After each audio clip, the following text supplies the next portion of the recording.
Social media is becoming ever present in a lot of our lives. One of the first things that many people do when they wake up in the morning is to log onto their smartphones and check out Facebook and Twitter. But is all this social media damaging our brains? Here to discuss is Dr. Tracy Alloway. She is a psychologist, associate professor at the University of North Florida. She is also a public speaker. And you spoke about this very topic with TED Talk when they came here to Jacksonville. I did, Casey. It was such a fascinating topic because, like you said, there's so much fear around the use of social media that we're losing our memory, that our attention span is getting shorter, that we're becoming more socially isolated.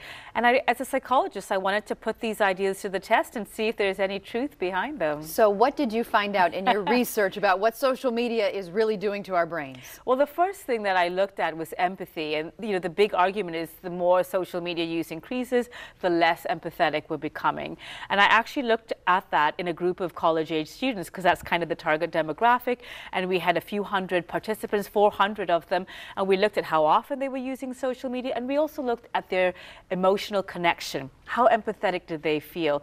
And what was really fascinating is that we found that some social media activities can actually encourage empathy, especially the ones that the more times that they would engage by leaving a comment, by liking a post, by sending a message to someone, the higher their empathy scores were. Really? Okay, so a fascinating detail there. Another thing you analyzed was the attention span. Someone said if the more social media you use, does your attention span decrease? It changes. It not necessarily decreases. So I contrasted between the spotlight brain, where in the past you would have the spotlight focus and just look at one thing at a time.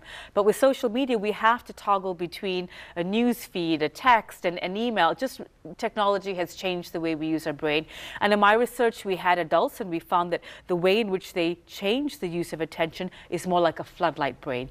So they could accommodate multiple incoming pieces of information. They won't just focus on one piece. They could say, well, this is important too, I need to prioritize this. And this is also important, I need to focus on this. And I think that shift is so important to be successful in our world today. So it's not necessarily a bad thing. It definitely changes our attention, but it gives us this more floodlight approach now. Interesting. Okay, and last but not least, you looked at memory. Yes. Is this affecting our memory by staring into the computer day in and day out? It does. But the good news is it can also be good for our working memory. And here in this study, I looked at a group of high school students, and I found that those who use social media for longer had higher working memory scores. And one of the big reasons for that is if you think of how your news feed functions, you're constantly updating information. You're scrolling through quickly. You're thinking, oh, this is interesting. I want to keep this in mind. This is definitely not interesting. Another food picture, I'm just going to ignore that. And so you're doing this process like you would do in a conversation. But in social media, you're getting that mini brain workout, that mini memory workout by learning what to prioritize and learning what to ignore.